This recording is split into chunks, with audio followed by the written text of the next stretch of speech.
그러니까 아까 꼬리가 긴 이거를 보통 이제 핀바라고 얘기도 많이 하는데 이게 윗꼬리가 길게 달리게 되면은 이제 저항이 이 위에서 매도한 사람들이 많이 있다. 특히나 지금 보시면은 몸통이 큰 캔들이 있죠. 몸통이 길고 윗꼬리가 달려 있었는데 이 위에 있는 고점을 살짝 돌파를 해줬다가 내려가게 되면은 이런 그림은 이후에 롱 입장에서는 상당히 안 좋은 그림이 됩니다. 왜냐면은 여기서 고점을 형성을 하고 여기서 매도를 치면서 이제 뭐 공매도 세력이라든지 이제 숏을 포지션을 구축을 하는 사람들이 있을 때 그 사람들의 스탑로스 구간은 이 앞에 있던 고점 라인이 되겠죠. 여기서 만약 숏을 잡은 사람들이 있다고 하면은 근데 거기까지 숏을 한번 털어주고 그 다음에 진행하려고 했던 방향은 하방이기 때문에 이 아래 꼬리를 이탈하게 되면 그때부터는 진짜 강한 추세가 이렇게 이어질 수가 있거든요.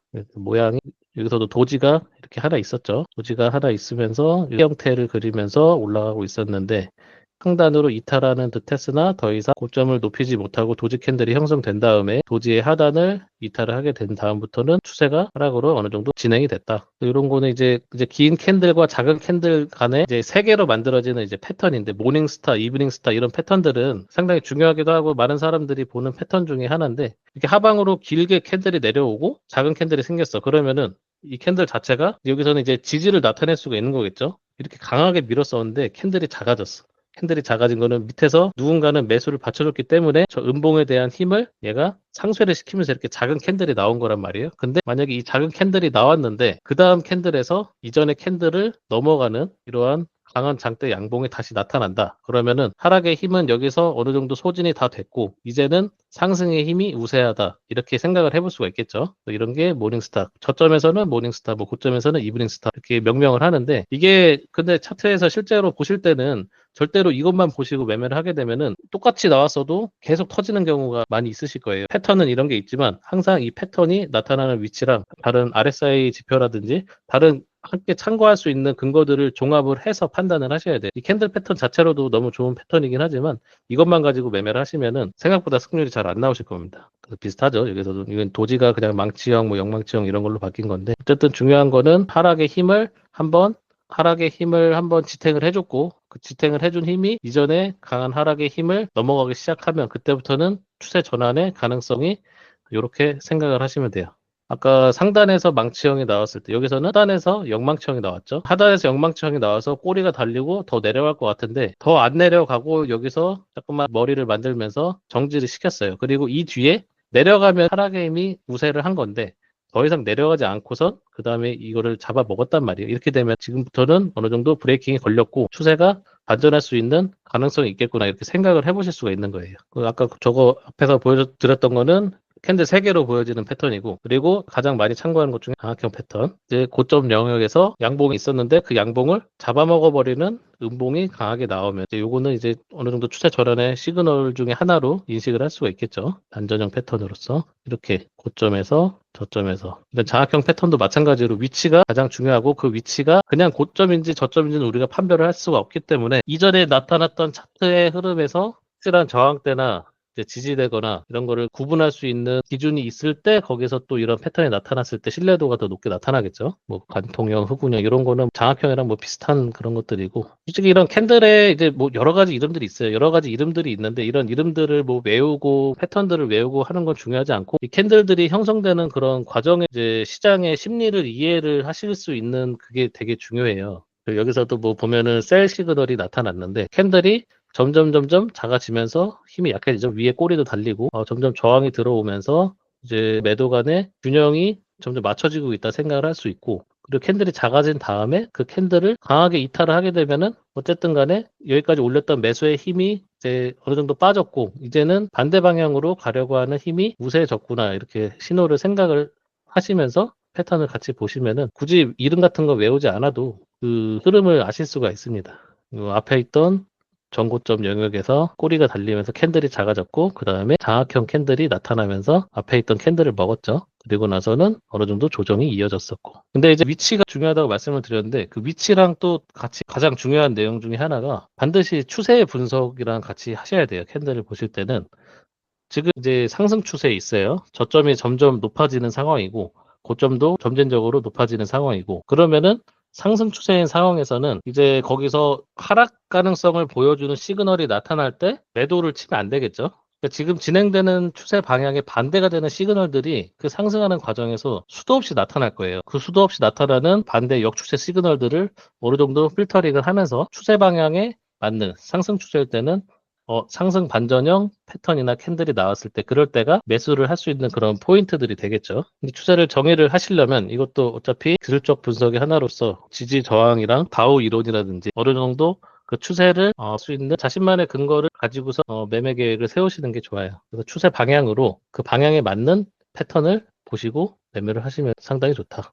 정신없이 지나갔는데 캔들 짧게 이 정도로 설명을 좀 드리고 그래서 이 캔들에 대한 기법들도 보면 되게 여러 가지들이 있어요. 여러 가지들이 있는데 여기 저희 홈페이지인데 제가 여기 공부 자료를 이제 올린 것들이 있는데 예시로 이거 하나만 좀 본다고 하시면은 지금 길게 캔들이 마루보주 형태로 음봉이 형성이 됐죠. 음봉이 형성이 되고 이 뒤에 반전이 나왔으나 다시 밀리면서 여기는 확실하게 이후에 흐름이 다시 도달했을 때 저항이 나타날 수 있는 영역이 됐어요. 그래서 이 영역에 다시 도달을 하고 그리고 이 영역의 돌파를 결국에 실패를 한다면 제가 한 번 시도를 하고 이 저항대에 대한 두 번 시도를 하고 그때 두 번째 시도에서도 실패를 한다고 하면 이 위로 올리려고 했던 사람들은 이제 포기를 하는 상황이 생깁니다. 그래서 저항대에서 꼬리들이 달렸죠.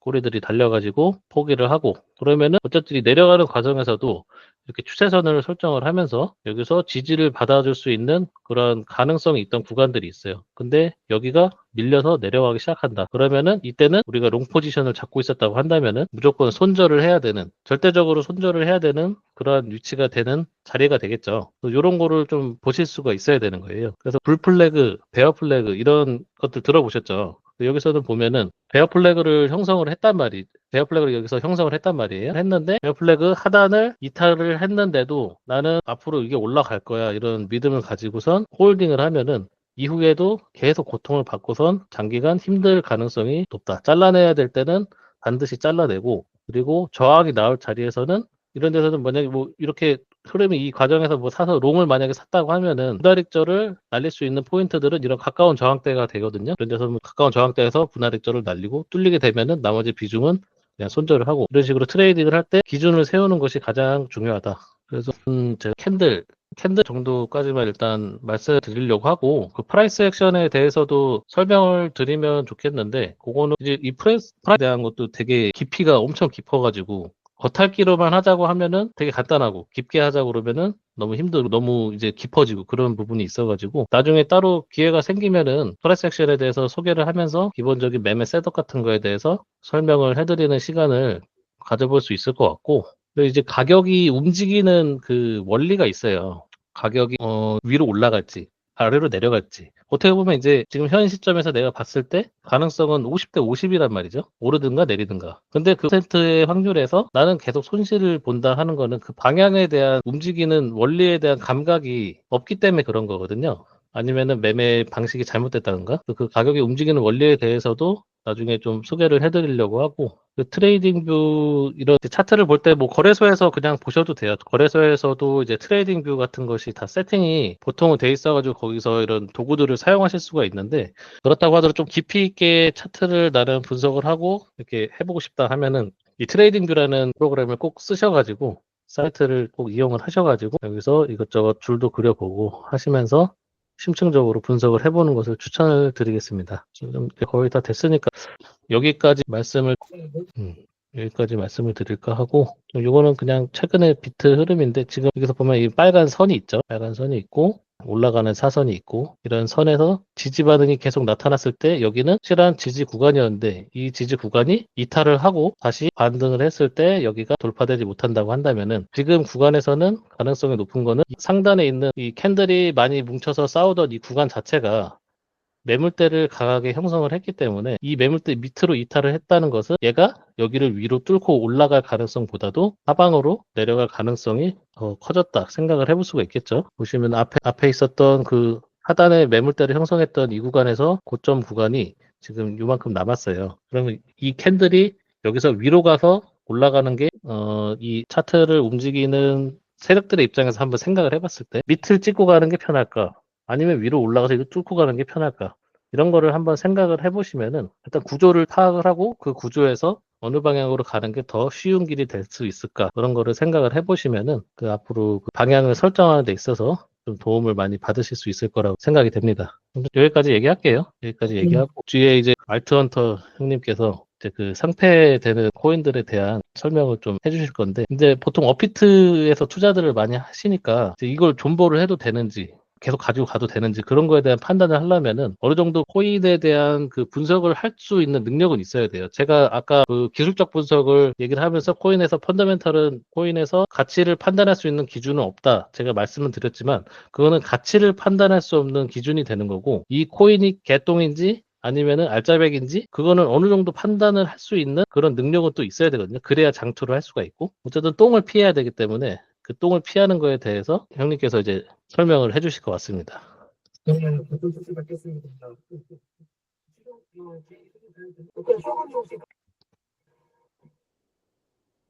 화면 보이시나요? 네, 목소리는 감도는 좀 어때요? 들리긴 들리는데 썩 좋지는 않습니다. 그래요? 일단은 제 목소리보다는 일단은 조금 이따가 보여드릴 때는 실습으로 일단 많이 보여드릴 거기 때문에 오늘은 좀 양해를 좀 부탁드릴게요. 일단은 저희가 많은 현재 비트코인이나 이더리움도 투자를 하시지만 지금 저희 커뮤니티에도 그렇고 사실은 많은 분들이 지금 알트코인에 많이 투자를 하고 계시죠. 근데 알트코인에 많이 투자를 하고 계시는데 제가 쇼군 동생님은 잘 아시겠지만 2023년도 후반부터 2024년 초반부터 지금 향후에 알트코인에 대한 상패에 대한 리스크가 굉장히 커질 것이다 라는 이야기를 굉장히 많이 했었고, 그 과정에서 어떤 코인 같은 경우에는 상패 1순위, 상패 2순위 이러면서 커뮤니티에는 계속 많이 공유를 했었죠. 그 중에서도 지금 거의 절반 이상이 제가 예상했던 상패 코인 중 했던 코인 중에 절반 이상이 지금 상패가 완료됐거나 아니면 지금 상패 공지가 떴거나 아니면 지금 유의 중이거나 그런 코인들이 많죠. 우리들이 그 코인 투자하시는 분들이 가장 중요하게 생각해야 되는 것들이, 선물에서는 당연히 청산이라는 것이 가장 이 청산이라는 것이 가장 큰 위험 리스크고, 상패라는 것이 가장 예를 들어서 선물이 되게 중요하지만 내가 들고 있는 코인, 예를 들어서 안 좋은 케이스이긴 하지만 코인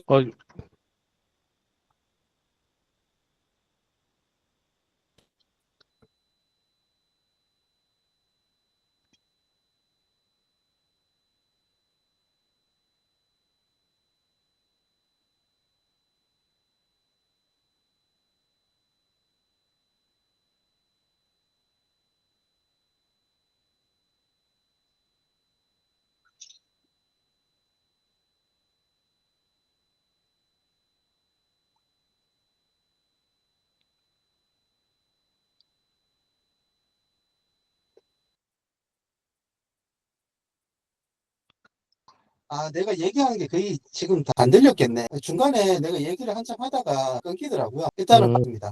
지금은 잘 들리는데요? 지금 네. 그러면 내가 어디까지 얘기를 끊겼는지 잘 몰라가지고 실질적으로 제가 보여드리고자 하는 부분에 대해서부터 제가 설명을 좀 드릴게요. 오늘 제가 보여드리고자 하는 거는 상패 코인에 대해서 내가 확신을 어느 정도 가지려고 하면 조금 간 분석은 사실은 필요가 해요. 그러니까 예를 들어서 여러분이 뭐 시드가 크게 비중이 들어가 있는 코인 같은 경우에는 그 코인에 대해서 커뮤니티 방에도 좀 더 잔입을 해서 좀 모니터링 하는 것도 좀 필요하고, 그 코인이 가지고 있는 로드맵이 실질적으로 어떤 로드맵을 가지고 있는지, 그리고 유통량도 분석을 해봐야 되고 여러 가지 좀 뒷단에서 분석을 해보긴 해야 되는데, 일단 그것도 필요하지만 적으로 코인마켓캡에서 제공하는 몇 가지 펑션만 좀 체크를 해도 이 코인이 과연 상패가 될 만한 코인인지 아니면 내가 들고 갈 만한 코인인지에 대한 어느 정도의 정보는 충분히 얻을 수 있어요. 그래서 제가 코인마켓캡에서 어떤 정보들을 여러분들이 필터링을 해서 이 코인들이 내가 보유하고 있는 이 코인이 계속 보유해도 괜찮은 건지 아니면은 상패가 될 리스크가 있는지 체크하는, 여러분이 코인마켓캡은 실질적으로 여러분이 들어가서 보시면 정보들이 굉장히 많아요. 여러분들이 코인 투자를 하시다 보면은 뭐 코인글래스, 코인마켓캡, 코인게코, 뭐 코인앵크, 블루, 뭐 블라 이런 식으로 여러 가지 정말 제공하는 것들이 있는데, 그 중에서도 기본적인 정보들을 제공하는 것은 코인마켓캡만으로도 많은 부분들을 커버를 할 수가 있거든요. 그래서 여러분들이 코인마켓캡에 일단 들어가서 어떤 프로젝트를 분석을 할 때, 코인마켓 분석을 할 때 여기 보시면 맨 하단에 맨 왼쪽에 보시면 여기 예를 들어서 여기 이쪽 부분에서 여러분들이 대부분의 코인이 어떤 어느 정도의 비저빌리티를 가지고 있는지에 대해서 뭐와 그 다음에 링크를 대부분 제공을 하고 있어요. 그래서 여기에 이 부분에 들어가서 어떻게 체크하는지를 제가 좀 보여드릴게요. 보시면 먼저 비트코인 골드제 상태가 됐죠. 여기 보시면 일단 코인마켓캡에서 왼쪽 이게 바에 보시면 웹사이트 소셜 레이팅 익스플로어 웰레스 있는데 이 중에서 여러분들이 소셜 부분에서 X라든지 아니면 기터브라든지 아니면 텔레그램 여기서 소셜 부분을 일단은 체크를 해야 되고 그 다음에 여러분들이 또 체크해야 되는 게 보시면 여기는 없어요. 여기는 없는데 여기 보면 오디시라는 부분이 나오거든요. 그런데 오디시라는 부분이 비트코인 골드는 없죠. 그러면 이건 오디스를 안 받은 거예요. 그럼 예를 들어서 어떤 코인은 다른 코인을 한번 예를 들어 볼게요. 여기 바로 알고가 있으니까 볼게요. 보이시죠? 알고랜드는 서틱이라는 곳에서 이미 그거 보안 인증을 받은 거예요. 그런데 룸을 한번 볼게요. 룸을 보시면 여기 오디시라는 칸이 없죠. 그러면 이 룸이라는 재단에서 보안 인증을 받지 않았다는 거예요. 이 보안 인증을 받지 않았다는 것은 무슨 말이냐라고 하면 이게 얼마나 크리티컬한 거냐 그러면 스마트 컨트랙을 예를 들어서 어떤 프로젝트들이 스마트 컨트랙을 인해 가지고 코인을 발행을 했다라고 하면 이 스마트 컨트랙이 코인이 발행을 한 게 이 스마트 컨트랙 상에서 재단이 예를 들어서 극단적인 예를 들면 민코인이 만약에 발행이 됐다고 치면 민코인을 발행을 하고 나서 재단에서 아니면 프로젝트 팀에서 매수만 할 수 있고 매도를 못하게 걸어버릴 수가 있어요. 극단적인 예를 든 건데 그런 경우도 최근에 민코인 초창기에 발행을 도망갔을 때 그런 식으로 많이 했었죠. 그런 보안을 받았다는 거예요. 그래서 실제로 코인을 발행을 하고 나서 코인 재단이 스마트 컨트롤로 인해서 코인을 발행을 하고 여러 가지 프로젝트 상에 진행을 했었을 때 서틱이라든지 유명한 보안업체에서 스마트 컨트롤이 문제가 없다라는 걸 보안을 인증을 받아야 되는데 대부분의 프로젝트들은 제대로 된 프로젝트들은 여기 코인마켓 가입에 가보면 여기 오디시라는 칸에 아까 알고랜드 보여드렸다시피 여기 오디시라는 칸에 이렇게 보면 서틱이라든지 아니면 여러 가지 이렇게 인증을 받은 게 나와요. 그러면 이거는 좀 그렇긴 하지만 제가 예를 들어서 밸리데이터로 있는 오브스라는 코인을 한번 보겠습니다. 오브스라는 코인이 제가 이 코인에 대해서는 제가 밸리데이터를 하고 있거든요. 이 보시면 오브스 같은 코인 같은 경우는 시총이 1000원 정도밖에 안 되는 저시총 일명 말 그대로 잡코인이죠. 이 같은 경우에도 보시면 오디시 있죠. 서틱에 대해서 받는 오디시 있단 말이에요. 그리고 예를 들어 또 하나 우리나라 잡코인 중에 한번 볼게요. 상폐됐던 썸띵이라는 우리나라 잡코인을 한번 보겠습니다. 없죠. 그러니까 실질적으로 여러분들이 가지고 있는 코인들이 1000억 미만 아니면 1000억에서 2000억 사이에 있는 저시총 코인이다 그러면 여기 오디시 없는 거는 걸러야 돼요. 이런 것들은 무조건 걸러셔야 됩니다. 일단 첫 번째, 그 다음 두 번째로 소셜에 한번 들어가 볼게요. 여러분이 제가 룸이라는 코인을 예를 들어서 중에서 룸이라는 코인을 제가 왜 예전부터 이거는 상폐될 거다라고 얘기를 했냐라고 하면 여기 소셜 부분에서 만약에 여기 보시면 여기 여기 깃허브라는 곳이 있을 거예요. 만약에 여러분이 저시총 알트코인에 들어갔는데 이게 없다라고 하면 이걸 무조건 패스, 무조건 긁으셔야 돼요. 없는 것들도 있어요. 가끔씩. 어쨌든 여기 예를 들어서 룸이라는 코인의 소셜칸에 들어가서 깃허브를 딱 들어가서 클릭을 해보면 2024년도 12월 23일 날 그러니까 3개월 전에 업데이트되고 지금까지 거의 업데이트가 안 돼요. 그리고 여기 보시면 3개월 전에 2012월 달에 업데이트 되기 전에 언제 업데이트 됐냐 2024년 3월 달에 업데이트 돼. 그리고 나서 또 추세를 한번 보는 거예요. 그러면 요 2024년도에 딱 두 번밖에 업데이트가 없죠. 그런데 2023년도 7월 달에 한번 업데이트가 난 후부터는 거의 몇 년 동안 업데이트를 안 한 거예요. 이렇게 쭉 보기만 해도 이 코인은 죽었구나라는 게 딱 눈에 들어오죠. 그리고 여기 보시면 업데이트되는 피플도 거의 없어요. 단적인 또 예를 하나 들어볼게요. 그러면 저시총 코인 1000억밖에 안 되는 저시총 코인 한번 볼게요. 왜냐 그러면 웬만한 지금 어느 정도 움직이는 코인들은 여기 들어가면 활동을 어느 정도 많이 하고 있어요. 그런데 이게 활동이 멈춘 코인들이 있단 말이에요. 예를 들어서 같은 경우에 예를 들어서 저시총 코인이죠. 예를 들어서 오비스 코인 같은 게 깃허브에 딱 들어가면 피플에 엄청 많은 사람들이 여기에 깃허브에 참여하고 있죠. 이게 그리고 업데이트된 거 보시면 2시간 전, 2시간 전, 4시간 전, 3시간 전, 3일 전, 지난주, 2주 전, 2주 전 이런 식으로 계속 업데이트가 되고 있단 말이에요. 밑으로 흘러가면. 그래서 저 같은 경우는 밸리데이터로 있기 때문에 이 깃허브 들어가서 예를 들어서 개발이 안 되고 있다 그러면 저 재단에다 콜을 합니다. 너가 개발 안 하냐고. 하여튼 그렇게 잠깐 예를 들어 드린 거고. 그리고 또 하나 예를 들어 볼게요. 깃허브에 들어가면 업데이트가 안 되는 것들이 요건 요까지 하고 또 들어가서 어떤 걸 또 체크를 하셔야 되냐 그러면 여기 보면 트위터 여기 X 이 X가 사실은 프로젝트가 대부분이 가장 많이 활동하고 있는 소셜 플랫폼이라고 보시면 돼요. 그러면 예를 들어서 바이낸스에서 상패된 램 한번 볼게요. 램 보시면 9월달에 이상한 사진 하나 딱 띄워놓고 업데이트가 없죠. 이 램 사진도 9월달에 업데이트하고 나 이전에 한번 볼게요. 6월달, 9월달, 4월달, 그다음에 2023년도 4월달, 그 다음부터는 업데이트가 없죠. 거의 1년 만에. 그러니까 이거는 프로젝트가 죽은 거예요. 이거는 활동을 안 하는 거예요. 실질적으로. 프로젝트 예를 들어보면 힙스캡, 그러니까 저시총 1000억짜리 오버스 같은 경우에도 보시면 계속 업데이트가 되고 있죠. 뭔가가 활동을 하는 거예요. 활동을. 그런데 제가 밸리데이트를 했기 때문에 오버스 예를 들어 여러 가지 다른 프로젝트들도 보면 이렇게 체크를 해보면 활동하는 코인들이 있고 활동을 하지 않는 코인들이 있단 말이에요. 그래서 여러분들이 코인을 투자를 하실 때 일단 1차적으로 소셜에서는 그 다음에 트위터에서 활동을 하는지 일단 두 개만 체크를 해봐도 어느 정도 이 프로젝트가 상패가 될 수 있을지 없을지에 대한 어느 정도 필수가 있어요.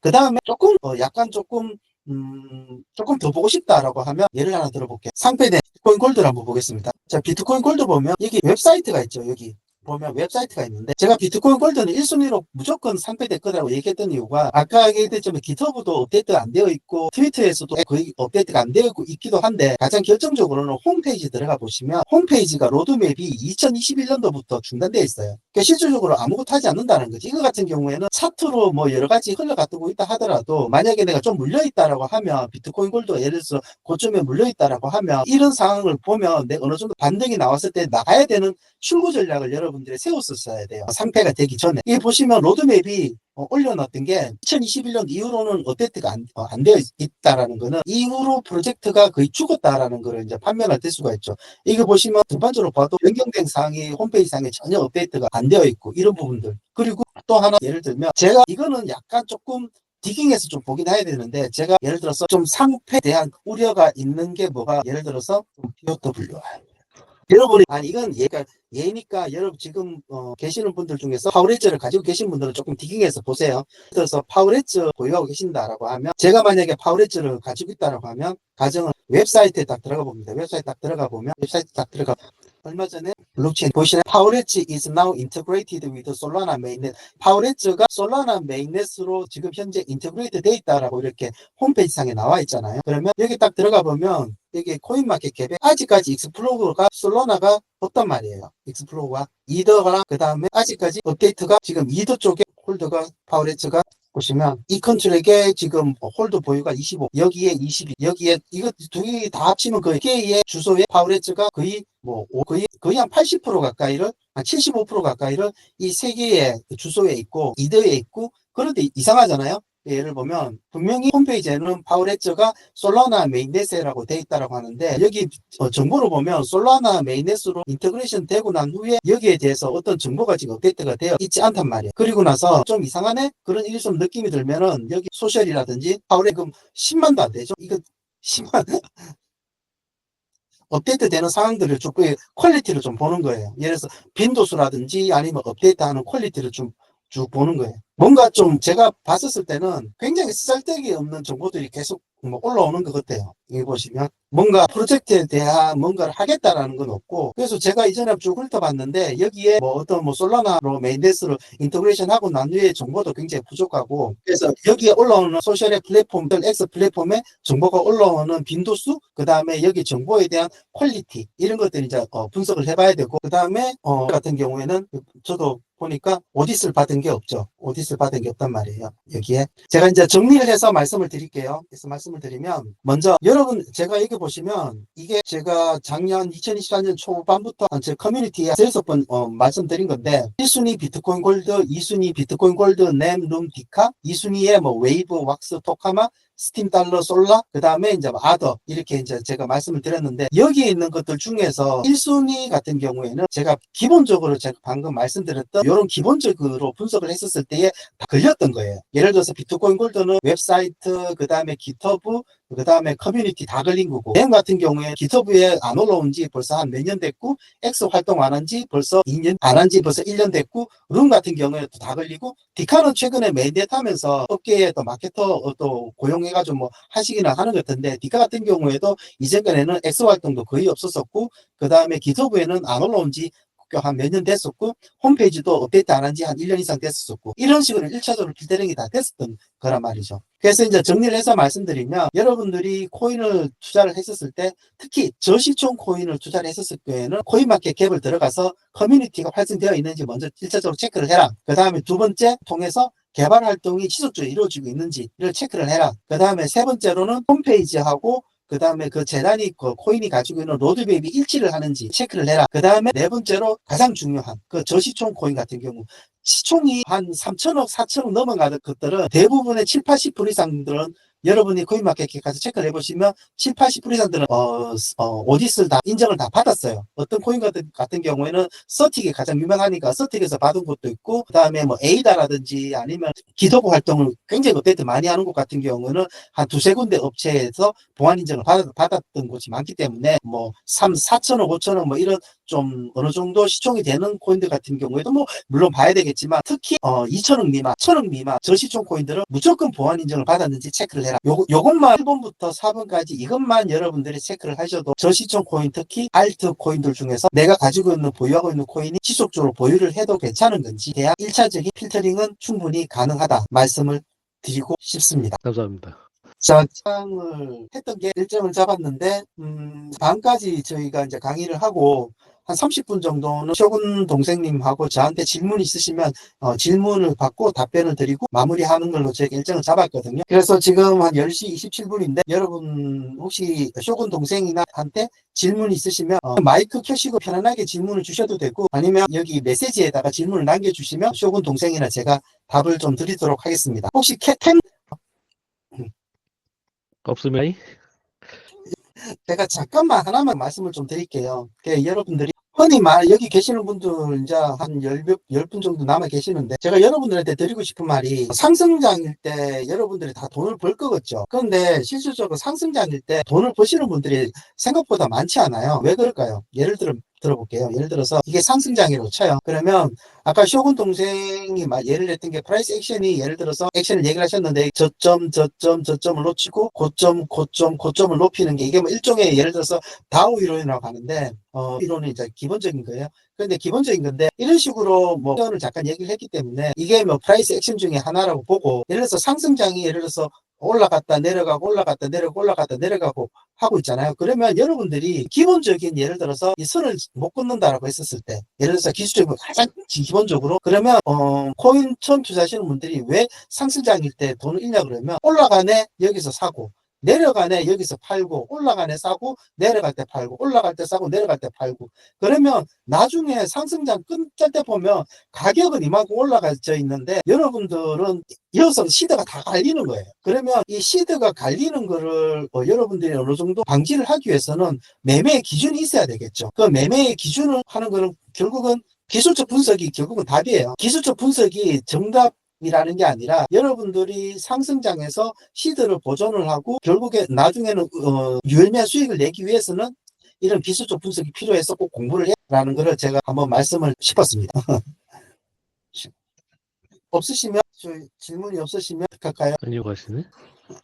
네, 질문하십시오. 저희가 실시간 강의를 하는 게 가장 큰 장점 중에 그냥 단순하게 유튜브를 통해서 그냥 저희가 일방 통행을 하는 게 아니라 강의를 하고 나서 여러분들이 궁금한 거라든지 아니면 뭐 조금 더 필요한 거 있으시면 질문해 주시면 저희가 답을 할 수 있고 이렇게 양방향 소통을 하는 게 가장 큰 장점이니까 저희가 한 11시까지는 이렇게 질문하고 답을 드리는 이런 시간을 가지도록 하겠습니다. 자, 내신님 질문하십시오. 네, 들리시나요? 네, 잘 들립니다.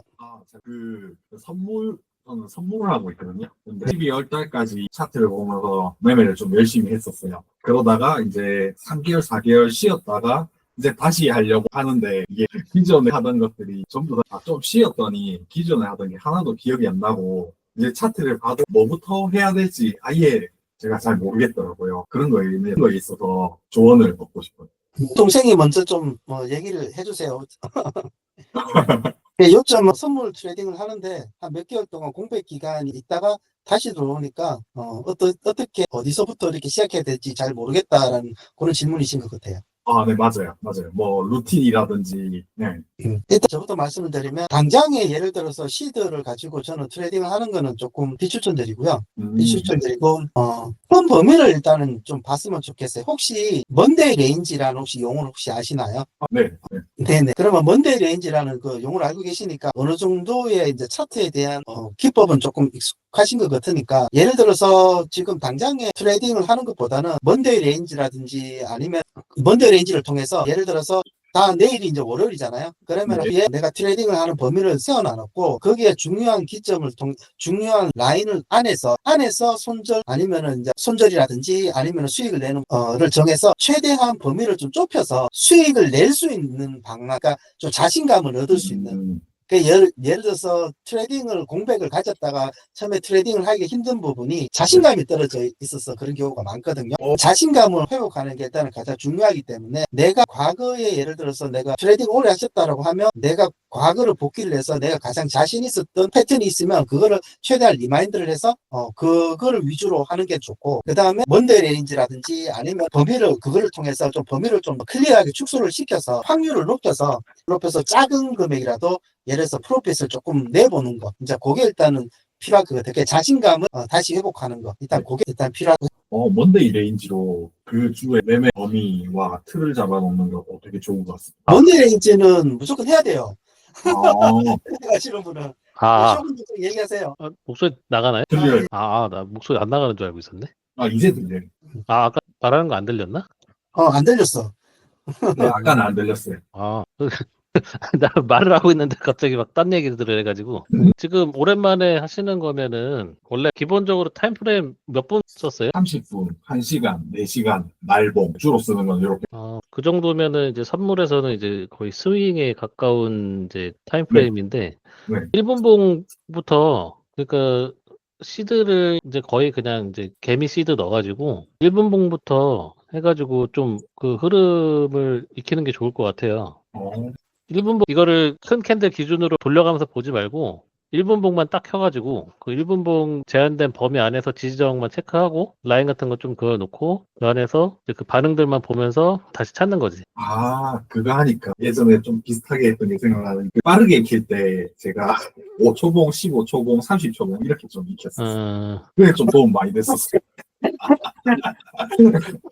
정말 빠르더라고요. 5초봉, 15초봉 그거 거의 바카라고 1분봉에서 RSI만 딱 켜놓고 RSI랑 볼린저 밴드만 딱 켜놓고 이제 흐름이랑 거래량은 당연히 같이 봐야 네. 되고 해가지고 빨리빨리 그 중첩되는 자리들 캐치하면서 이제 매매하는 거를 몇 시간만 해도 값 많이 돌아올 것 같아요. 근데 진짜 매매를 많이 했었어도 좀 몇 달 쉬면 차트 보면 또 되게 막막해진단 말이지.